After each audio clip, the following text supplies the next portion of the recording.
কিছুদিন আগে আমি কোর্টে দেখলাম একটা মেয়ে তার মা বাবার বিরুদ্ধে মামলা করতে আসছে, ইংলিশ মিডিয়ামের মেয়ে। আমার মা বাবা আমাকে স্বাধীনতা দেয় না। ওই দিন একটা কোর্টের একজন বিচারপতি আমাকে বলছিলেন, আমার ছেলেকে রাতের 12টা বাজে আমি ছেলের রুমে ঢুকলাম, দরজা খুলে ঢুকলাম, আমার ছেলে আমাকে ধমক দিয়ে বলে, তোমার এত বড় সাহস, তুমি আমার অনুমতি নিয়ে আমার ঘরে কেন ঢুকেছো? কেন ঢুকেছো? তার কারণ কি? বাঁকা লাগিয়েছি ছোটবেলায়, বাঁকা লাগিয়েছি। আজকে বড় ধরনের আগ্রাসন শুরু হয়েছে আমাদের দেশে।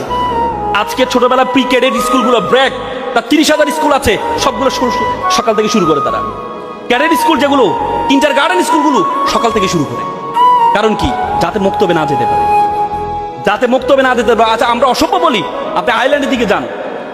আয়ারল্যান্ডে 90% তাদের যে প্রাথমিক স্কুলগুলো আছে, আয়ারল্যান্ডের 90% স্কুলগুলো পরিচালনা করে ক্যাথলিক চার্চরা। ক্যাথলিক চার্চরা তাদের স্কুলগুলো পরিচালনা করে। এবং কি, কেউ যদি প্রাথমিক শিক্ষক হওয়ার জন্য আবেদন করতে চায়, তাকে বলা হয়, তাকে একটা সার্টিফিকেট লাগে, certificate of religious study, CRS, একটা সার্টিফিকেট লাগে। অথচ আমরা শিক্ষকরাই জানে না, শিক্ষকরাই জানে না ইসলাম, তারা কি ইসলাম শিক্ষা দিবে? আজকে কয়টা আপনারা, আজকে এখান থেকে আমি বলছি মক্তবের ক্ষেত্রে, আমাদের বর্তমানে বাংলাদেশে প্রায় 3 লক্ষ মসজিদ আছে। স্কুল যদি ব্র্যাকেট 30,000 হয়, আপনার মসজিদ আছে কত? 3 লক্ষ। 17 লক্ষ ইমাম এবং মসজিদ আছে। বাংলাদেশের গ্রাম কয়টা? গ্রাম বাংলাদেশে কয়টা? 90,000 গ্রাম। 90,000 গ্রাম যদি 3 লক্ষ মসজিদ থাকে, তাহলে প্রত্যেকটা গ্রামে কয়টা করে মসজিদ পড়ে? 4টা করে মসজিদ পড়ে।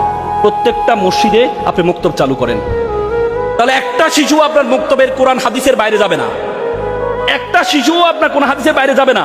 প্রত্যেকটা মসজিদ হবে। আমার রাসূল কি শিখিয়েছে?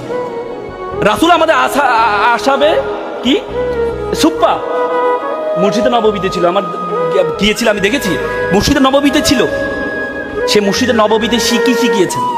সেটা তো পৃথিবীর ইতিহাসে প্রথম, ইসলামের ইতিহাসে প্রথম মক্তব, প্রথম মাদ্রাসা সেটা।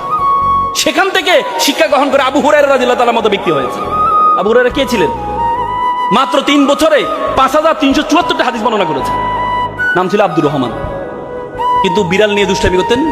আল্লাহ রাসূল ডাকে বলল যে, এ আবু হুরায়রা, হে কি বিড়ালের বাপ, এটাকে ওন করে নিয়েছেন। একবার বালুতে শুয়ে আছেন, আল্লাহ রাসূল বলছে, এ আবু তোরাব, এ বালুর বাপ। নাম হয়ে গেছে আবু তোরাব।